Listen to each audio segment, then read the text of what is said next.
La Semana Santa debería ser un tiempo de silencio, reflexión y redención, pero en ciertos lugares de América Latina tiene otro significado, uno del que casi nunca se habla en voz alta. En pueblos antiguos, repartidos por regiones donde la fe moldeó cada calle y cada ritual, existe la creencia de que durante estos días, la frontera entre lo sagrado y lo profano se vuelve inestable. No se abre, solo se vuelve vulnerable, como si algo tuviera permiso para observar, pero no para mostrarse por completo.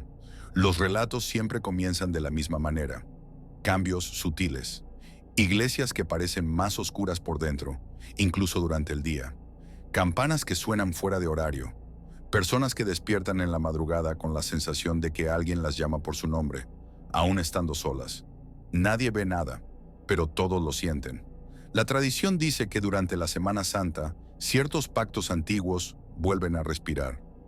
Promesas hechas por generaciones pasadas, selladas en silencio, regresan para cobrar su precio.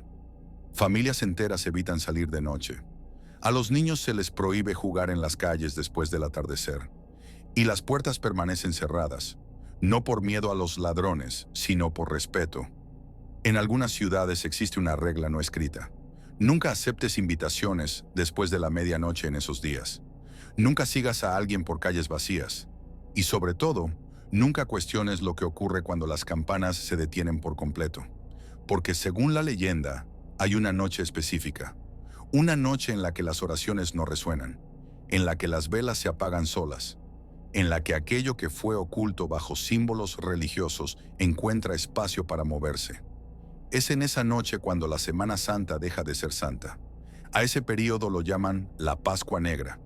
Y lo más perturbador no es lo que dicen que ocurre, sino el hecho de que, año tras año, las mismas historias sigan apareciendo, en lugares distintos, con detalles inquietantemente similares, como si algo estuviera recordándole al mundo aquello que nunca fue olvidado. Con el paso de los años, los relatos sobre la Pascua Negra dejaron de centrarse solo en presagios y sensaciones extrañas. Las historias comenzaron a enfocarse en una noche específica, una que nadie debería presenciar por completo. En algunas regiones ocurre entre el jueves y el viernes santo, en otras durante la madrugada del sábado. El horario cambia, el calendario varía, pero el patrón permanece. Llega un momento en que las calles quedan demasiado silenciosas. No un silencio común, sino un vacío sonoro, como si incluso los ecos hubieran sido retirados del lugar. Según la leyenda, es en esa noche cuando ciertos rituales prohibidos encuentran espacio para existir.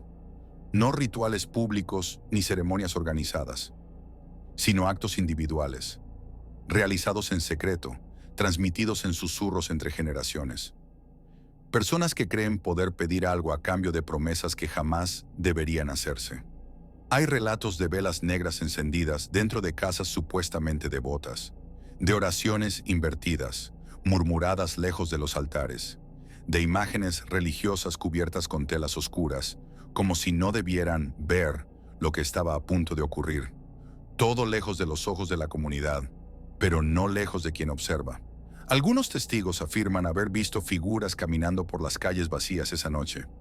No corren, no hablan, simplemente pasan, siempre manteniéndose lejos de la luz. Cuando alguien intenta acercarse, la sensación es inmediata: presión en el pecho, un miedo paralizante, una certeza irracional de que dar un paso más sería un error irreversible. En ciertos pueblos, las desapariciones se asocian directamente con esa madrugada. Personas que salieron de casa por curiosidad, desafío o incredulidad y nunca regresaron. No hay señales de violencia, no hay testigos confiables, solo la ausencia y la incomodidad colectiva de saber que algo fue quebrado. Lo más inquietante es que, después de esa noche, todo parece volver a la normalidad. Las iglesias reabren, las campanas vuelven a sonar, las calles recuperan su movimiento. Pero quienes viven allí lo saben. Algo cambió, como si un límite invisible hubiera sido cruzado, y el precio aún estuviera siendo calculado. La regla, repetida en susurros, es simple: en la noche de la Pascua Negra, no observes demasiado, no cuestiones y, sobre todo, no intentes participar, porque hay cosas que no quieren fieles, solo quieren testigos silenciosos.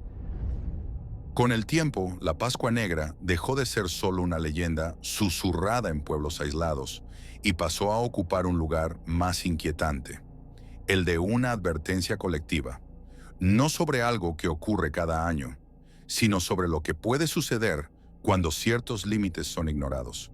Investigadores del folclore señalan que la leyenda surgió en regiones marcadas por una religiosidad intensa, donde el miedo no provenía únicamente de lo sobrenatural, sino de la ruptura del equilibrio. La Pascua Negra no sería una fecha concreta, sino un concepto, el momento en que la fe se usa como moneda y no como protección. Según la tradición oral, esa noche existe para poner a prueba las intenciones. No castiga a quien no cree, ni recompensa a quien finge devoción. Observa, espera, y solo reacciona cuando alguien intenta negociar aquello que no comprende. Por eso tantos relatos hablan de consecuencias tardías, no inmediatas, sino graduales. Personas que afirman haber participado en esa noche describen cambios sutiles después del evento. No enloquecen, no desaparecen de inmediato, pero relatan una sensación persistente de no estar nunca más solas, incluso en lugares familiares. Sueños recurrentes con calles vacías, con velas que se apagan solas, con voces que llaman sus nombres sin un origen claro. En relatos más extremos, familias enteras abandonaron sus casas después de la Semana Santa, convencidas de que algo había sido invitado a entrar, no por la puerta, sino por la intención. El miedo no estaba en lo que vieron, sino en lo que sintieron después. Lo más perturbador es que no existe ningún ritual completo documentado. No hay instrucciones claras, no hay un manual, porque según la leyenda, quien realmente entiende la Pascua Negra jamás escribiría sobre ella.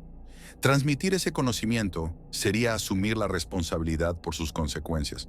Por eso la historia sobrevive fragmentada, en pedazos, en advertencias incompletas, en frases que siempre terminan antes de la explicación final.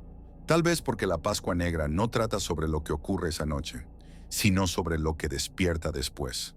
No exige fe, no exige incredulidad, exige solo una elección silenciosa, respetar el límite o descubrir por qué existe. Y si esta leyenda sigue contándose en tantos lugares distintos, con detalles tan parecidos, tal vez no sea porque ocurrió en el pasado. Tal vez sea porque aún ocurre, cada vez que alguien decide mirar demasiado lejos.